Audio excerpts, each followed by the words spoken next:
Leo nataka nizungumze kuhusiana na tasnia ya habari. Jambo liko hivi, mimi lakini ninavyoliona, sijui wenzangu wanalionaje. Mimi naliona katika muundo huu.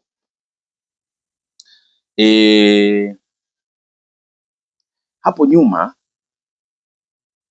kama unakumbuka vizuri, redio zilikuwa ndio namba moja katika kutoa taarifa, ziwe nzuri ziwe mbaya, lakini ni taarifa ambazo ndio zinafika kwa wananchi na zinafika serikalini kwa haraka. Ilikuwa redio.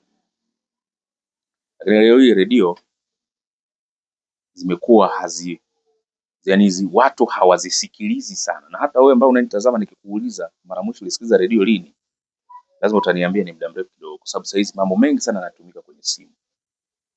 Unashika simu yake, anafungua huko YouTube, anafungua Facebook, anafungua Instagram, anafungua TikTok, anafungua Twitter, hizo X saizi ni X, zamani Twitter, anaangalia na anapata kila kitu.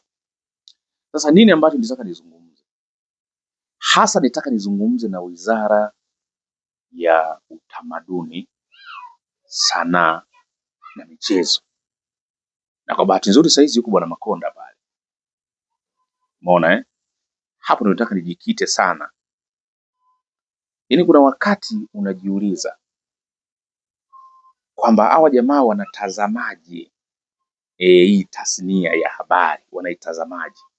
Kwa mfano kabla sijaenda kwanza niipongeze serikali. Pongeze serikali kupitia Wizara ya Habari kwa kupunguza ile ada ya usajili wa vyombo vya habari vya mitandaoni. Niwapongeze kwanza katika hili. Kwa sababu nakumbuka wakati inaanza tu hiyo ilikuwa ni milioni moja usajili. Usajili YouTube yako milioni moja ambayo ni ya habari. Ikaenda 500,000. Hivi karibuni hapa juzi Makonde ndo akatuambia serikali Mama Samia imepunguza tena. Anyway, tunashukuru sana kwa sababu mmeendelea kupunguza. Lakini swali langu ni kwamba mlikuwa mnalenga nini kule nyuma kuweka usajili milioni moja? Mlikuwa mnaangalia nini? Au ilikuwa ndo mchakato wa kuua tasnia ya habari? Kwa sababu kuna wakati ilifika sasa mtu akiwa na YouTube yake labda ni mwandishi wa habari watu wamejiorganize pale, wamefungua YouTube yao, lazima wakasajili. Sasa kama hawana hela, maana hawezi kuiendesha. Unaona Sasa kama hawezi kuiendesha, tafsiri yake ni kwamba ukionekana unaiendesha bila usajili, hujasajili, hujafanya nini, utafungiwa, sijui utapigwa faini, utafanyaje. Mwisho wa siku sasa watu wakawa wanaziacha hizo YouTube kwa ajili ya habari. Wote sasa tunaingia huko bure kwenye kufanya YouTube bure. Yaani wewe leo huwezi kuniambia kwamba YouTube ambayo inarusha habari unaisajili kwa milioni moja au 500,000, ambapo kwa sasa ndo nawapongeza kwamba mmeipunguza. Sasa ndio iko 1.5 sio saizi. Kuna sio fomu ya maombi, kuna kitu gani mpaka kama 1.5. Lakini swali linakuja, huyo mtu wa habari huyo ambaye unampiga hiyo hela ya usajili kwenye YouTube, yeye anapata nini? Mimi naamini kabisa serikalini kuna wataalamu ambao wanaweza kaingia kwenye YouTube na wakazikagua. Sasa mimi niwape hiyo kazi, piteni kwenye AdSense zao hawa watu wa habari, muone wanaingiza kiasi gani kwa mwezi. Piteni tu kwenye AdSense zao zile, muone wanaingiza kiasi gani kutoka Google, wanapata shilingi ngapi. Alafu pita kwenye account ya Diamond kwenye AdSense yake, uone anaingiza shilingi ngapi. Alafu niambie kwamba mnamtoza shilingi ngapi kwa mwezi. Yaani leo hii YouTube ya habari inatakiwa kulipa ada. YouTube ya mtu ambaye anafanya burudani, muziki, sijui wa injili, wa bongo flavor, wa nini, wa asili, ni bure. Unafanya comedy bure, unafanya filamu bure. Sasa niwaambie, kuna hatari ya hizi YouTube zote za habari zitabadilishwa na zenyewe ziende kwenye music au ziende kwenye filamu, kwa sababu hazitozwi. Na ndiko sasa kule, yani leo kama waziri au kiongozi wa serikali unanifuatilia kupitia clip, sasa hizo tafuta tu tafuta tu labda akaunti ya habari ya YouTube, angalia clip aliyoiweka, labda ina dakika 3 au 4, tazama viewers waliotazama hiyo habari. Yaani wakizidi sana viewers kwenye hiyo clip, wakizidi sana, wanaweza kufika kama 10,000 hivi au 15,000. Na hii sio kwa masaa 24. Ili ufikishe viewers hao ni lazima uende zaidi ya siku 7. Sababu sisi wenyewe hapa tunajuana, kuna akaunti ambazo kubwa, na mimi nimefuatilia sana akaunti kubwa hapa, ni wenyewe mnazijua huko mkiangalia za YouTube za habari, akaunti kubwa mnazijua hizo akaunti kubwa za habari hizo. View au search, itafute clip ambayo ameweka ina saa 1, uone ina watu wangapi waliotazama hiyo clip. Utakuta ndani ya siku 14 ndio unaweza ukawa unawatafuta sasa kati ya 15,000 au 20. Otherwise labda hiyo habari hiyo inakinzana na serikali, ndio inaweza ikatembea tembea kidogo. Na hizo habari ambazo zinazokinzana na serikali haitaki. Na kwenye YouTube ili upate, maana yake lazima uwe na clip iliyoenda viral. Sasa wewe unaweka clip ambayo haiendi viral, wewe utapataje hela? Alafu tafuta YouTube ya msanii wa Bongo Flava au mwimbaji ambaye ana hiti sana wa gospel au hata wa hizo nyimbo za asili. Tafuta tu, alafu angalia kale ka wimbo ambako amepost ndani ya siku 14. Hapo nazungumzia wiki 2, uone ana viewers wangapi. Yaani huyo atakuwa anatembea hapa saizi viewers kati ya milioni hivi, milioni 2. Umeelewa? Sasa huyu ambaye anaingiza hapa viewers milioni 2 ndio anaenda bure. Huyu ambaye anapata sio 15,000, 20,000 alipe ada. Nataka kutulia YouTube, watu wataondoka huko, na mwisho wa siku sasa, yani habari zitabakia sasa, serikali itangaze habari zake. Na watu sasa nakwambia sasa kwenye mitandao huko, wenyewe hawatazami sana vitu vya msingi, wanatazama sana vitu vya hovyo. Yaani fanya tu research utagundua hicho kitu, kwamba watu wanatazama sana vitu ambavyo vichekesho. Ndio maana wote hawatengeneza hawa content ya ma content creator. Yaani wao wanapata viewers kwa sababu vitu wanaviweka wao sio habari, yani ni burudani tu, mtu anacheka hapa na nini, ndio huyo anapata chochote. Wewe ambaye unayekomaa hapa kwamba saa hizi Mama Samia ameleta miradi sio bilioni ngapi, amejengea shule, watu hawaangalii. Huyo ndo unamwambia kalipe ada.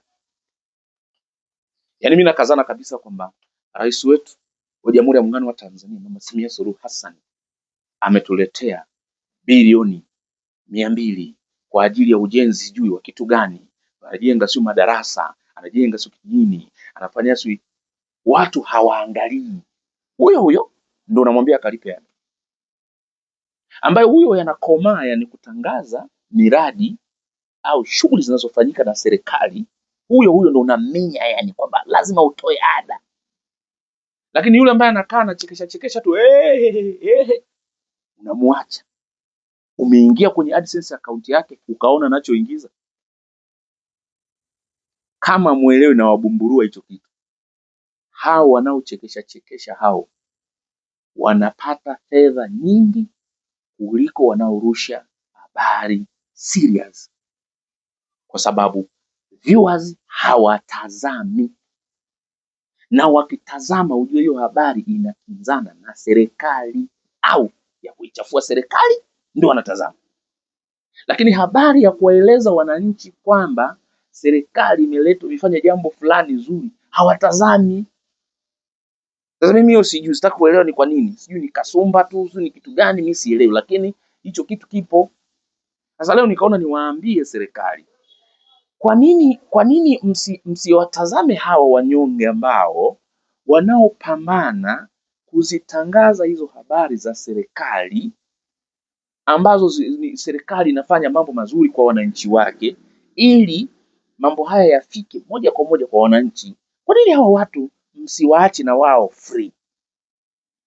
Haya mambo ya ada nini, yani kama hiyo ni regulation hiyo inafanyika tu, kwamba kama mtu amefanya makosa, amefanya vitu kama hivi sawa, lakini mtu amefungua YouTube anatangaza tu, bwana Mama Samia amefanya kitu, lipa ada, sijui fanya nini, sijui fanya nini. Lakini mtu amekaa hapa, unakuta mtu anaenda kwenye comedy, anaenda kwenye kamto fulani, atumbukia pale, anaogaoga maji, anafanya nini, anachekesha na nini, check viewers pale milioni 2, milioni 5, milioni 10, mtu anapata hela. Lakini si wale ambao wanaotangaza habari za msingi zifike katika jamii. Lipa ada, usipolipa usajili tunakufungia, tunakupiga faini, Mimi naona kabisa kuna hatari ya YouTube zote ya hizo ambazo zimekaa kihabari. Mimi naamini kabisa watu wa YouTube mtakuwa mnanielewa vizuri sana. Yani mtakuwa mnanielewa sana. Na hasa hizi YouTube za mikoani ndo kabisa hakuna wanachokipata kule Google kwa kweli.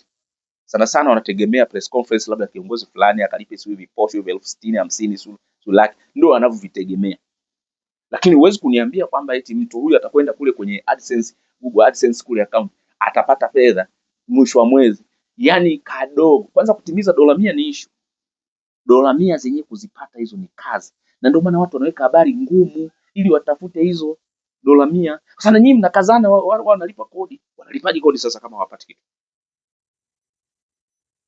Nikaona leo niwakumbushe tu hili jambo. Ili kuweka usawa hapa, lazima mtazame. Kuna wataalamu hapa. Chukueni tu wasanii au sitaki kuwataja majina, nyinyi mnawaelewa wasanii wenu wakubwa. Yaani unakuta mtu anatupia ka wimbo ka dakika 3 au 4 ndani ya masaa 24. Yaani akipungua sana watu milioni 2. Milioni 2. Akilegalega sana milioni 1 ndani ya masaa 24. Wewe chukua hiyo habari yako, sema tu kwamba serikali sasa hivi inajenga standard gauge, sijui inapeleka Mwanza, sio na nini, inaleta bilioni kadhaa. Weka hiyo story. Alafu angalie viewers wako wangapi ndani ya masaa 24. Utabaki unaitazama mwenyewe tu hiyo clip. Lakini watu wanakomaa, yani hawajakata tamaa. Na mimi niwapongeza sana watu wa YouTube. Mnakomaa yani. Hamjakata tamaa, mnaendelea kukomaa. Lakini naona mna changamoto iko nyuma yenu. Viada sijui. Hivi mimi TCRA mnashindwaga kuelewa yani. Au amuingiaji kwenye AdSense za hao watu huko mkaona. Kama kweli mnataka kutengeneza. Na mimi sijajua sasa. Tozo hizi zinalenga ni chanzo cha mapato au tozo hizi zinalenga? Kama ni chanzo cha mapato, hamuoni sehemu yenye mapato ili muende huko mkachukue? Kama mapato yako mengi. Na unasikia tu mtu tu ana page ya Facebook, kachekesha tu pale. Kachekesha tu. Angalia anachovuta kwa mwezi. Alafu huyu ndo anaenda free.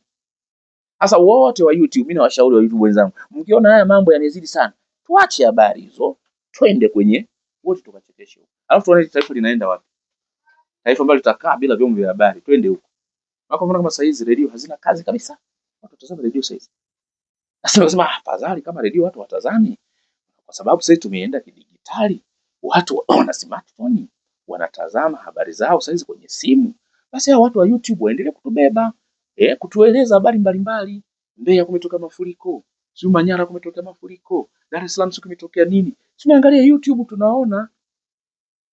Hao tunawaambia sasa lipa pale kodi, sijui usajili, sijui bila hivi tutakufungia, sijui mara kitu gani nini, sijui mara ithibati, bodi ya ithibati, mara sio kitu gani, vikorobwezo kibao havina tamana vya nini hivi, si vitoke tu ili watu wawe free, wafanye kazi. Sasa mimi naamini kabisa, watu wa YouTube kama ni wenyewe mtakataa sawa, lakini mimi najua kabisa mnajitolea. Huwezi kuniambia wewe sasa hizi unarusha story hapa eti kwamba kuna chochote unapata ambacho kinaweza kukidhi ulipe wafanyakazi, ufanye sijui nini, masuala ya bando, uhangaike kitu gani, ukalipe naye makodi yao wanayotaka. Hata hii ya kupunguza hii mpaka sura lake na mimi natamani tu hapa acheni tu free, yani hakuna kodi, ili mradi tu mtu afanye registration yake, ajulikane, atambulike fresh, afuate miko ya mambo ya habari, asiende nje na kinyume na ethics za masuala ya habari fresh, mtu afanye shughuli zake. Lakini mtu anakaa hapa anaimba tu Sankolong, Sankolong, Sankolong, Sankolong, mamilioni watu wanatazama, mwisho wa siku anaachwa free. Mimi ambaye nashughulika na masuala ya kutangaza serikali inafanya hiki inafanya hiki, umenimenya yani uko na mimi, umekazana kubana, unategemea nini? Nimeona leo niwakumbushe, kwa sababu wakati mwingine tunapokaa tunazungumza tu mambo mengine ya msingi tunaacha. Naona kabisa kuna kifo cha hii vyombo vya habari vya mitandaoni, naona kipo kabisa. Sasa kila mtu atachukua YouTube yake anaibadilisha tu pale mbele, sio ameandika nini TV, sio nini TV, habari ya asubuhi TV, anabadilisha pale, anaweka tu jina lake, anaanza kufanya shughuli zake. Niko shambani hapo analima mahindi, unaona jamani, yetu tulime mahindi, sisi tufanyeje? Viewers kibao, maisha yanaendelea, wala hanahangaika na kodi ya serikali wala nini. Yeye sana ile VAT wanapata nini kule kwenye AdSense yake huko, biashara imeisha. Na hao ndio wanaingiza hela nyingi kuliko watu wa habari. Hilo kitu hamjakisoma bado, hamjajua kwamba hao ndio wanaingiza hela nyingi kuliko watu wa habari. Na kama kuna mtu ambaye ana YouTube hapa ya habari ananibishia hilo, aje hapa kwa hoja, na mimi nitachukua akaunti hii ya msanii huyu nitaweka hapa uone. Ukiona akaunti inakuwa sana, lazima hiyo akaunti yako hiyo ya habari iwe inaenda against na serikali. Sasa ukishaenda against na serikali, tafsiri yake jiandae kwa mambo fulani yatakukuta. Moja, utanyang'anywa sio leseni, utafungiwa, sio utapigwa faini, sio utafanyaje. Lakini ukiweka zile habari za kawaida tu, yani kwamba mkuu wa mkoa fulani amefanya ziara, ameelimisha watu kuhusu masuala ya corona au kuhusu masuala ya chochote kile atakachozungumza, weka kule, hakuna mtu anayetazama. Mtu anaenda na kunyongea thumbnail pale nzuri, akamweka Tundu Lissu, akamweka Sulema, akamweka Sunani, akamweka Mama Samia, akasema Chadema waicharaza serikali. Watu wanatazama hapo, anaangalia hapo mtu, yani hapo mtu anabonyeza anatazama. Hizo habari wakati mwingine zinakuwa habari za kuichafua serikali, na ndio watu wanaozitaka. Sasa niulize swali, ni jambo jema kuichafua serikali? Mimi binafsi sio jambo jema kuichafua serikali. Sasa ili upate viewers wengi ni lazima uwe na habari za aina hii. Lakini je, ndio ethics zinasema hivi kwamba ukishatoka kusomea mambo ya habari, kazi yako unaenda mtaani huko haichafue serikali yako? Ndio inasema hivi. Nimeona leo nizungumze hilo.